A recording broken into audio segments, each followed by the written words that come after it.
War es nun ein Lebenszeichen der verschollenen U-Boot-Crew? In der Nähe der Stelle, an der das Unterwasserboot Titan im Nordatlantik am Sonntag verschwand, haben Rettungskräfte gestern Klopfgeräusche unter Wasser wahrgenommen.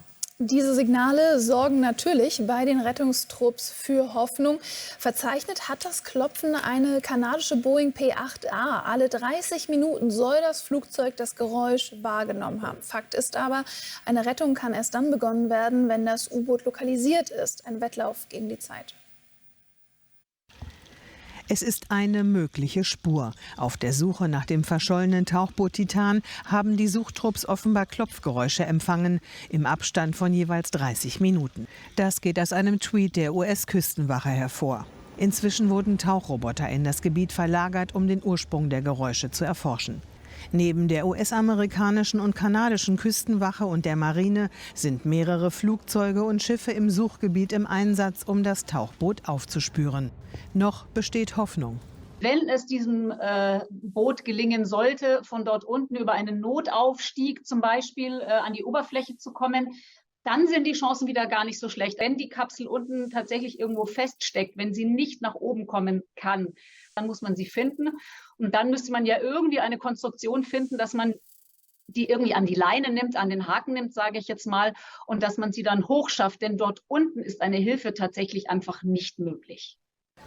Das Suchgebiet umfasst rund 25.000 Quadratkilometer, hier im Nordatlantik, rund 700 Kilometer südlich von Neufundland und fast 1.500 Kilometer östlich der US-Ostküste.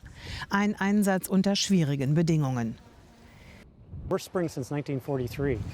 Wir hatten den schlimmsten Frühling seit 1943. Das ist schon an Land schwierig, aber 700 Kilometer vor der Küste ist das absolut schrecklich. Wir sprechen hier von 3,5 Meter hohen Wellen und dichtem Nebel. Koordiniert wird der Großeinsatz aus dieser Kommandozentrale in Boston. Hier wird die Expertise der Küstenwache, der Marine und des Unternehmens Ocean Gate Expeditions gebündelt, um die Suche zu optimieren. Auf dem Monitor sichtbar die Polar Prince, das Mutterschiff des Tauchbootes Titan. Von hier aus ist die Titan abgetaucht, ihr Ziel das Wrack der Titanic. Doch nach knapp 2 Stunden riss der Funkkontakt ab. An Bord des Tauchbootes 5 Männer im Alter zwischen 19 und 77 Jahren, Abenteurer und erfahrene Titanic-Taucher. Um U-Boot-Pilot zu sein, ist es so, dass nebst den technischen Kenntnissen auch vom Persönlichkeitsprofil her so sein sollte, dass man eher ein Mensch ist, der ruhig bleibt. Aus dieser Ruhe kann man dann auch zu den Gästen sprechen, zu den Passagieren sprechen, ihnen etwas über die Situation erklären, über die Möglichkeiten, damit eben nicht Raum frei ist, damit man einfach Panik schieben kann. Wir zum Beispiel haben als Teil der Notausrüstung auch Spiele dabei, um die Leute einfach abzulenken von der aktuellen Situation. Es dauert etwa 2,5 Stunden von der Wasseroberfläche bis zu dem versunkenen Wrack des einstigen Luxusdampfers in 3.800 Metern Tiefe. Wo auf diesem Weg der Funkkontakt zur Titan abgerissen ist und wo sich das Tauchschiff jetzt befindet, ist trotz der empfangenen akustischen Signale noch unklar. Und unser US-Korrespondent Michael Wöhlenweber ist inzwischen im Hafen von St. John's in Neufundland. Michael, wir haben es jetzt gerade gehört, Klopfgeräusche, alle 30 Minuten wahrgenommen von der Boeing. Gibt es dazu inzwischen weitere Informationen? Geht man diesen Signalen nach? Wie ist die aktuelle Lage? Also zuerst einmal natürlich geht man diesen Signalen nach und es sind auch Schiffe in die Seeregion geordert worden. Jetzt, wo dieses Geräusch vermutlich lokalisiert werden konnte bzw. wahrgenommen werden konnte, lokalisiert natürlich deswegen nicht. Dafür bräuchte man ja eine Verteilung von mindestens 3 dieser Sonarbojen. Es ist ja dreidimensional, um dann unter Wasser, um ungefähr sagen zu können, wo sich das Gefährt denn dann tatsächlich befindet. Was wir auch nicht wissen, ist, ob diese Geräusche angehalten haben. Also ob auch weiterhin in 30-minütigem Abstand so etwas zu hören ist. Was wir allerdings gehört haben, ist, dass es noch eine andere Form von Geräuschen gegeben hat, die man so nicht richtig zuordnen kann. Also das ist ein Hoffnungsschimmer, aber von einer Ortung ist man offensichtlich dann doch noch weiter entfernt, als man glaubt. Und die Zeit, die läuft einem ja, oder die rinnt regelrecht zwischen den Fingern hinweg. Und morgen Mittag eurer Zeit, 1 Uhr, 13 Uhr, sollte eigentlich tatsächlich nach den Berechnungen der Sauerstoff ausgehen in diesem Gefährt. Und das ist natürlich eine ganz, ganz tragische Situation. Da mag man gar nicht dran zu denken. Vermutlich im Dunkeln, ohne Energie wahrscheinlich auch. Und dann also solch einen Tod zu sterben, das wäre natürlich sehr, sehr schrecklich. Man versucht hier weiterhin alles. Das ist ein Hoffnungsschimmer, aber man muss ganz klar da noch ein großes Fragezeichen hintersetzen. Michael, besteht denn überhaupt die Möglichkeit, aus dieser Tiefe das U-Boot, sollte man es lokalisieren, zu bergen?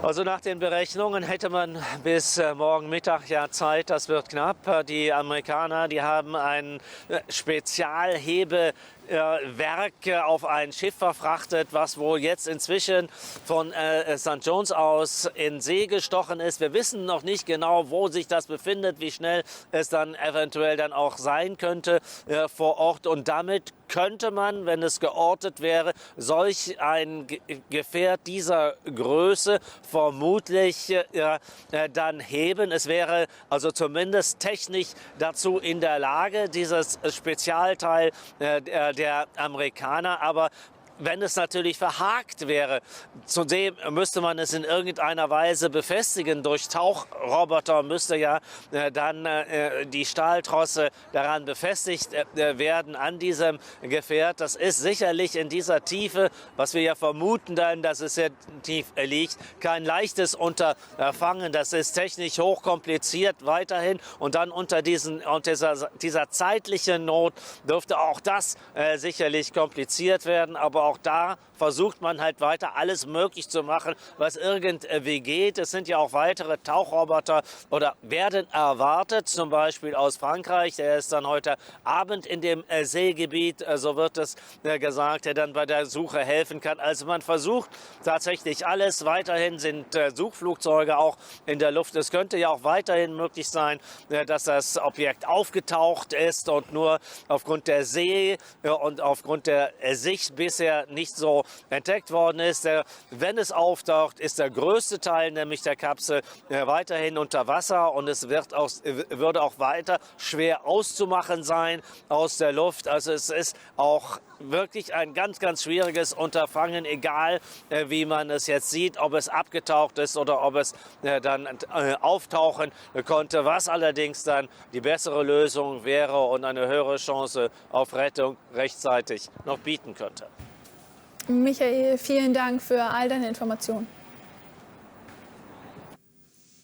Es bleibt aber erst einmal bei dem grundsätzlichen Problem. Man muss das Tauchboot erst mal orten. Man muss es gefunden haben. Und dann reden wir, Guido, du bist im Studio bei uns, mal darüber, welche Optionen noch so bestehen, dieses Boot dann heil an die Oberfläche zu kriegen. Weil bislang ist davon auszugehen, dass es tatsächlich unter Wasser ist. Ja, momentan muss man ganz ehrlich sagen, sehen die Überlebenschancen eher schlecht aus für die 5 Personen, die sich da an Bord der Titan befinden oder befunden haben.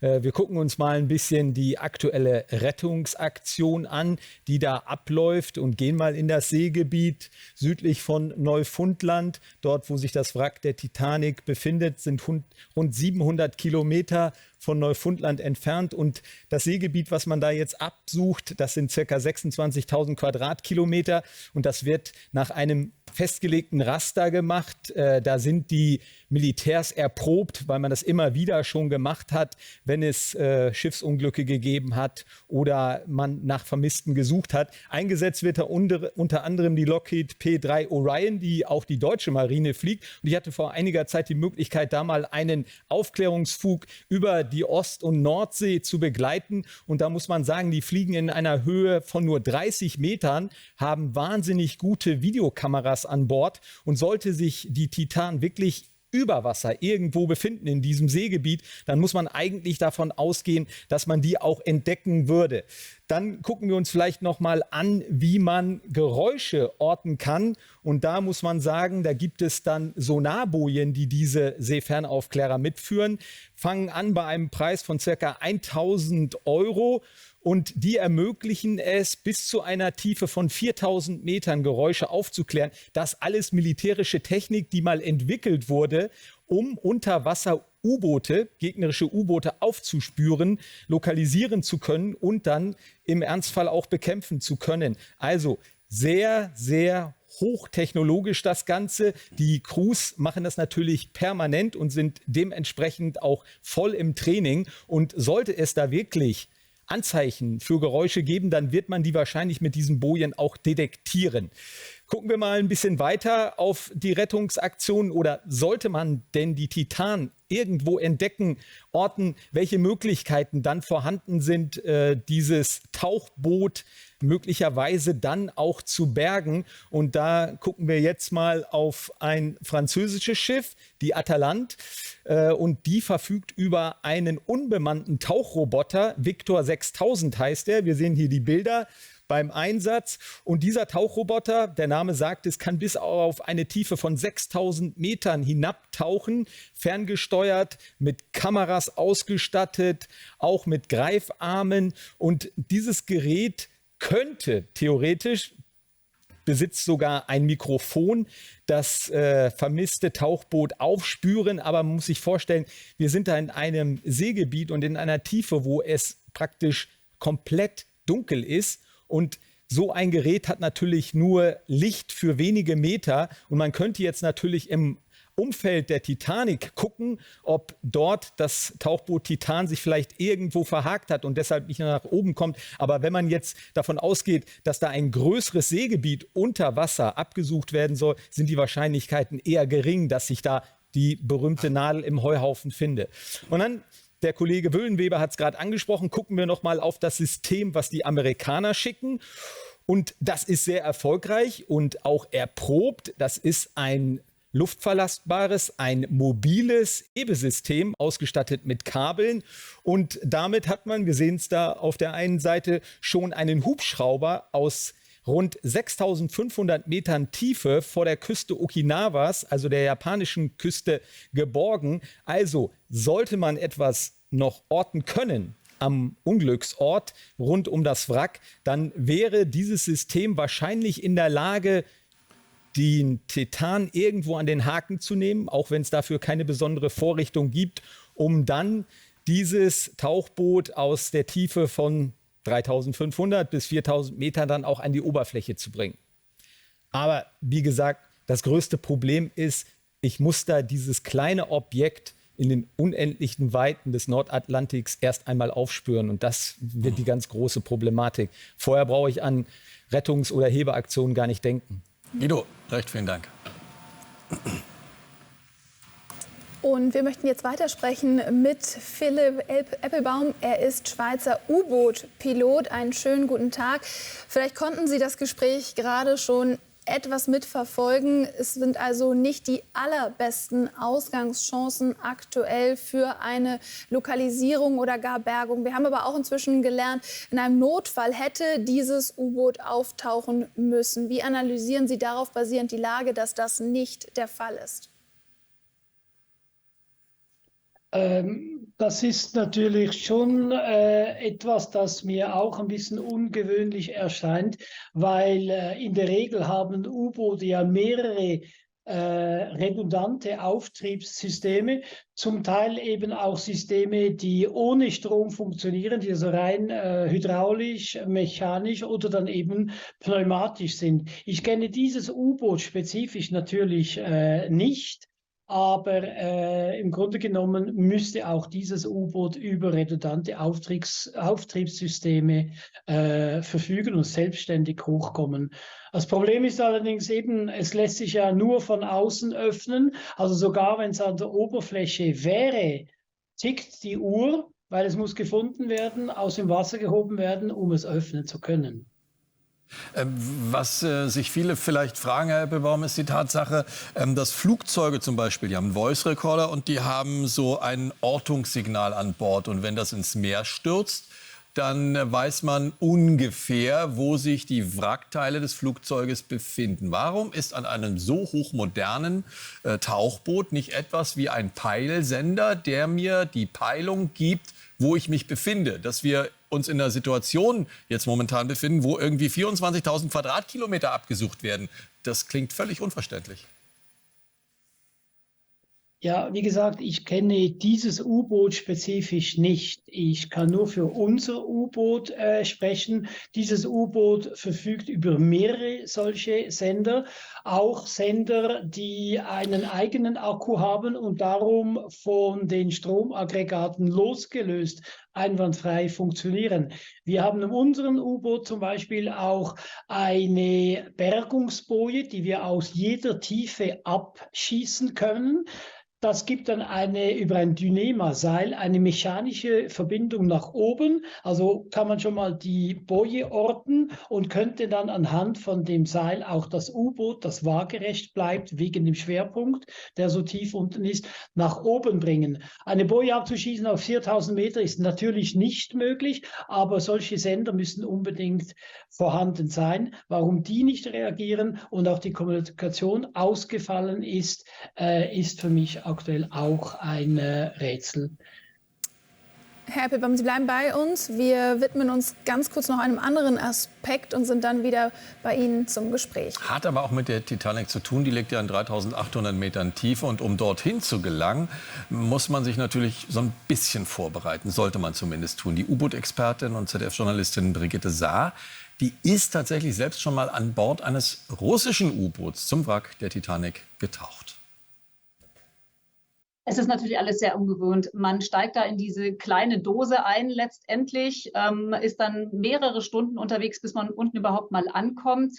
Da ist man dann, wenn man sein Mutterschiff verlassen hat, ist man einfach auf sich allein gestellt. Da gibt es dann also wirklich nur noch die Menschen, die mit einem in der Kapsel sind. Und das ist schon auch ein bisschen beklemmend, sehr eng.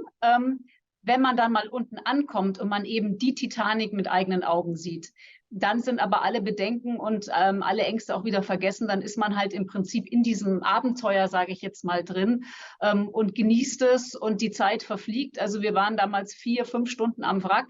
So lang ist es mir gar nicht vorgekommen. Und dann erst wieder auf dem Weg nach oben, wenn man sozusagen wieder mit sich und seinen Gedanken allein ist, überlegt man dann nochmal, was man da eigentlich gerade für ein Abenteuer überstanden hat, welche Tiefe man da besucht hat und wie verdammt einsam es da unten auch ist. Man ist unten tatsächlich weitgehend auf sich allein gestellt, man muss sich erstmal selbst helfen.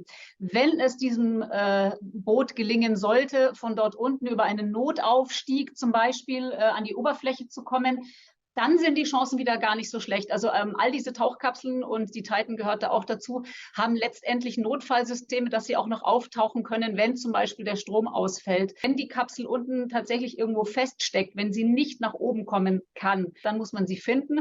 Und dann müsste man ja irgendwie eine Konstruktion finden, dass man die irgendwie an die Leine nimmt, an den Haken nimmt, sage ich jetzt mal, und dass man sie dann hochschafft, denn dort unten ist eine Hilfe tatsächlich einfach nicht möglich. Die sind an einem Ort, der nicht sehr leicht zu betauchen ist, weil man über die ehemalige große Freitreppe quasi oben einsteigen muss, mit der ganzen Kapsel ein Stück nach unten muss. Man darf auch nicht vergessen, diese Kapsel ist dort unten fast neutral schwebend, sehr langsam unterwegs. Also selbst wenn sie mal irgendwo dran stößt, ist es für die Kapsel jetzt in der Regel weniger prekär als für die Titanic selber, die an einzigen Stellen schon so rostzerfressen ist, dass man im Prinzip nur einmal kurz dagegen ditchen muss und dann hat man statt der Titanic eine Art Staubwolke, eine Wasserstaubwolke. Das ist alles verdrehtes Metall, irgendwelche Streben, die da rausragen.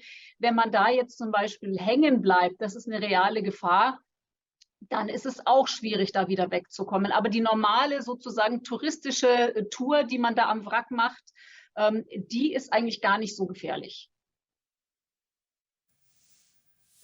Das war ja nochmal die Perspektive einer selbstgereisten U-Boot-Reisenden sozusagen.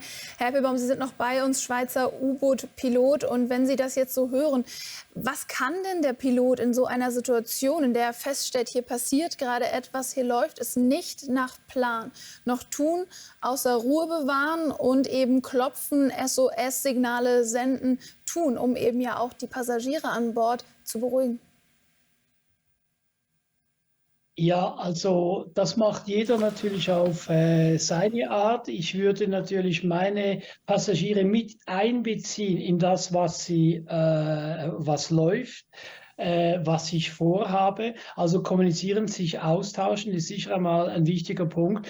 Dann müsste man halt wirklich wissen, was er für Systeme hat. Aber wie wir es vorher gehört haben, es gibt bei einem U-Boot immer mehrere Systeme, wie man auch ohne Strom wieder nach oben kommt. Und da müsste er das Richtige wählen. Zum Beispiel ein Gewicht ausklinken oder die Tauchtanks anblasen, sodass die Pressluft in diese Tanks gelangt und diese Tanks dann zu wie Schwimmringen werden, die den Auftrieb eben generieren. Herr Appelbaum, lassen Sie uns noch mal über die Psyche reden in solch einem doch relativ eng begrenzten Raum. Klar, da waren 2 Profis dabei, aber auch 3 Laien. Wie geht man denn damit um, mit der Platzangst in solch einer Situation? Wie geht man denn damit um, dass man weiß, oh, der Sauerstoff, die Atemluft, die wird langsam dünn und geht zu Ende? Und ich denke mal, dass die Leute, die da mitgefahren sind, die haben sich mit der Thematik ein bisschen auseinandergesetzt und wissen, was sie erwartet. Platzangst ist ein ganz anderes Thema. Wir haben auch schon da und dort mit Leuten zu tun, die Platzangst erwähnen. Und von den mehreren 100 Gästen, die wir schon hatten, sind gerade mal 2 wieder ausgestiegen. Aber das passiert sofort. Also schon an der Oberfläche wissen die, das ist nichts für mich, gehen raus. Noch nie hat auf Team jemand gesagt, das ist mir zu viel, ich will raus. Für den Rest bereiten wir unsere Gäste so vor, indem wir ihnen Informationen geben über die Funktionsweise eines U-Boots, die ja eigentlich sehr, sehr einfach ist. Ich bringe mir das Beispiel oder den Vergleich mit der leeren Flasche. Sie machen den Deckel drauf, drücken die Flasche unter Wasser. Sobald Sie loslassen, kommt die Flasche hoch. Ein U-Boot ist nichts anderes als ein verschlossener Hohlraum, der auch eigentlich nicht runter will. Wir müssen ihn wirklich runter zwingen. Und wenn das wegfällt, zum Beispiel die Motoren, mit denen wir den Körper runterdrücken können, dann kommt es ja eigentlich von allein wieder hoch. Das wiederum würde ja bedeuten, dass das irgendwie festhängt. Weil bei einem Motorausfall sonst würde das U-Boot ja schon anfangen, wieder aufzusteigen. Herr Appelbaum, ganz vielen Dank für Ihre Einschätzung und Ihre Zeit für das Gespräch. Danke. Sehr gerne.